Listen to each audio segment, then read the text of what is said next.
Royal Challengers Bangalore की auction strategy क्या रही, कितने कामयाब रहे वो, इसके साथ साथ उनकी प्लेइंग 11 का कॉम्बिनेशन बड़ा जबरदस्त बन रहा है।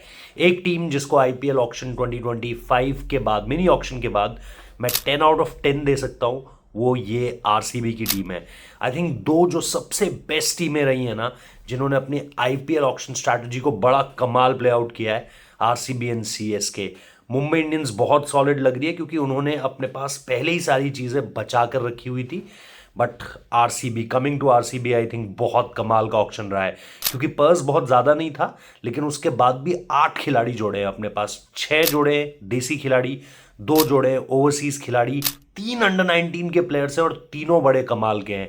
इस बार जो आरसीबी की स्काउट टीम ने, और सिर्फ इस बार नहीं, पिछले सीजन भी जो आरसीबी की स्काउट टीम है ना, उसने बहुत कमाल का काम किया है विदाउट अ डाउट।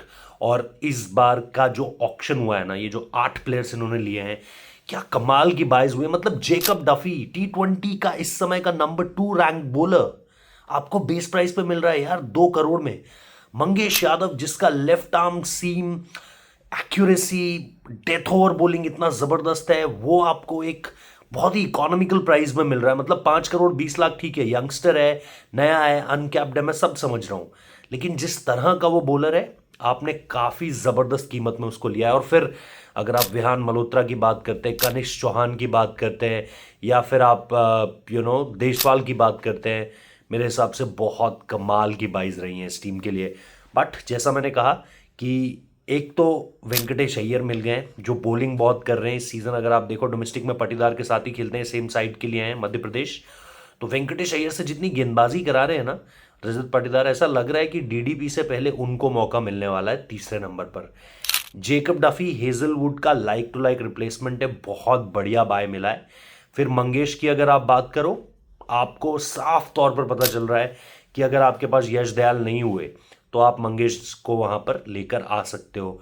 फिर देशवाल, जैसा मैंने कहा, अगर आप देखोगे, एक प्रॉपर ऑलराउंडर है जो आपके लिए गेंदबाजी भी कर सकता है, बल्लेबाजी भी कर सकता है। इस टीम के साथ रहा है, पहले भी नेट्स में रहा है इस टीम के, और फिर उसे प्रोग्रेस किया। फुटबॉल में हम अमूमन तौर पर सुनते हैं ना कि पहले अकेडमी में थे, अकेडमी से जो है वो मेन टीम की तरफ आ गए, ये बिल्कुल वैसा ही प्रमोशन है एक तरीके से। जॉर्डन कॉक्स 100 में हाईएस्ट रन स्कोरर रहा है, एक विकेट कीपर ऑप्शन आपको मिलता है। देन जैसा मैंने कहा, एक विकी ओस्तवाल का आपके पास ऑप्शन है, अनदर लेफ्ट आर्म स्पिनर। तो चाहे आप देशवाल की बात करो, चाहे आप कृणाल की बात करो, चाहे आप ओस्तवाल की बात करो, यू हैव मल्टीपल चॉइसेस अगर आप लेफ्ट आर्मर्स की बात करते हो जो कि इस टीम में हैं। तो विहान भी हैं, कनिष्क भी हैं, फिर देसवाल भी हैं। तो यू हैव मल्टीपल चॉइसेस अगर आप यंगस्टर्स की बात करते हैं। और ये विहान मल्होत्रा को अगर आपको देखना है, हाल फिलहाल में बहुत कमाल का किया है। कनिष्क ने तो अभी पाकिस्तान के अगेंस्ट जो अंडर 19 मैच हुआ था इमर्जिंग एशिया कप में, मैन ऑफ द मैच जीता है उसमें। विहान को अगर आपको देखना है, या कनिष्क को भी अगर आपको देखना है, इंग्लैंड में जब हमारी इंडियन मेन टीम भी इंग्लैंड में टेस्ट सीरीज खेल रही थी, तो हमारी अंडर 19 टीम भी उस वक्त पे वहीं पर थी। लोगों ने सिर्फ 2 नाम सुने, वैभव सूर्यवंशी का नाम सुना और आयुष मात्रे का नाम सुना। बट विहान मल्होत्रा ये आने वाले समय का बहुत बड़ा बल्लेबाज है। और फिर आप कनिष्क चौहान को देखो, he is one for the future. मतलब भाई ऑलराउंडर तगड़ा बनने वाला है, इस पर आप ज़रूर ध्यान रखना। तो ये उनकी 22 थी, बड़ी ज़बरदस्त 22 हुई हैं। अब हम प्लेइंग 11 पर आते हैं। मेरे हिसाब से बहुत बैटिंग डेप्थ है इस टीम के पास। आप विराट कोहली और फिल सॉल्ट से शुरू करोगे। 3 नंबर पर जैसा मैंने कहा, देवदत्त पट्टिकल ने यार कुछ खराब नहीं किया है, देवदत्त पट्टिकल बहुत सही कर रहा है। और इंजरी हो गई थी, इस वजह से मयंक अग्रवाल ने उनको रिप्लेस किया। डीडीपी मैं रखूंगा, लेकिन मुझे लगता है वेंकटेश अय्यर यूटिलिटी के हिसाब से बॉलिंग भी कर दे सकता है, बैटिंग कर सकता है। वेंकटेश अय्यर 3 नंबर पर आते हैं। फिर 4 नंबर पर अगर आप देखोगे, पाटीदार। पाटीदार से बेहतर स्पिन नहीं खेल सकता इस समय पे कोई आईपीएल में। Patidar is the best spin खेलने के लिए। और फिर आपके पास 5 नंबर पर मैं कृणाल पांड्या को ऊपर लाऊंगा, क्योंकि कृणाल पांड्या से बेहतर फिनिशर्स आपके पास है। कृणाल पांड्या छक्के लगा सकता है। अगर आपको पिछले सीजन का दिल्ली वाला गेम याद हो, RCB versus Delhi, Virat and Krunal Pandya वहां पर थे, जिसमें कृणाल पांड्या ने बहुत जबरदस्त पारी खेली थी। बट अगर आपको चाहिए कि कृणाल पांड्या आपके लिए 5 नंबर पर आ जाए, तो फिर 6 7 8 आपका वेल सिक्योर है, क्योंकि वहां पर आपके पास शेफर्ड है, रोमारियो शेफर्ड है। वहां पे आपके पास टिम डेविड है, और टिम डेविड और रोमारियो शेफर्ड के बीच में मैं चाहूंगा कि मैं जितेश को फिट इन कर सकूं, या मैं जितेश को ऊपर भी भेज सकता हूं। ये जो मेरे पास ऑप्शंस है ना, 5, 6 और 7, 5, 6, 7 नहीं, 6, 7 और 8, 5 पे तो कृणाल पांड्या है। इसके बाद जो 6, 7, कृणाल के बाद जितेश, जितेश के बाद रोमारियो, रोमारियो के बाद टिम डेविड, या टिम डेविड रोमारियो आप ऊपर नीचे कर लो। मेरे पास 8 इतने तगड़े बल्लेबाज हैं, और इसमें मुझे बॉलिंग करा कर देते हैं ये ऑलमोस्ट। तो मेरे पास बैटिंग डेप्थ बहुत तगड़ी है, मेरे पास बॉलिंग ऑप्शंस भी हैं।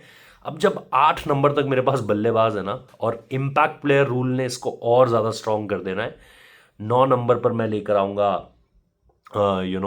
समवन लाइक, अगर मेरे पास यश दयाल है तो मैं यश दयाल के साथ जाऊंगा, वरना मैं मंगेश के साथ जाऊंगा। मंगेश के बाद फिर मैं भुवनेश्वर कुमार, और फिर मैं जॉश हेजलवुड को देखूंगा। उसके बाद मेरा इम्पैक्ट प्लेयर होगा सुयश। तो यार अगर आप इस टीम की कॉम्बिनेशन को देखते हो कि आपके पास कृणाल और सुयश भी आ गए हैं, आपके पास जॉश हेजलवुड भी है, भुवनेश्वर कुमार भी हैं, आपके पास मंगेश भी हैं, फिर आपके पास बैकअप्स आप इनके देखो ना, रासिक दार सलाम ऑलरेडी आपके पास है, नुआन तुसारा ऑलरेडी आपके पास है, फिर अगर आप जेकब डफी की हमने बात करी, वो आपके पास है ऑलरेडी, मंगेश आपके पास है, यश दयाल आपके पास है अगर सब चीज़ें ठीक रहती है, फिर वेंकटेश अय्यर गेंदबाजी कर सकता है, कृणाल पांड्या गेंदबाजी कर सकता है। मल्टीपल ऑप्शंस हैं इस टीम के पास। मुझे नहीं लग रहा है यार रॉयल चैलेंजर्स बैंगलोर को रोकना इस बार आसान होने वाला है।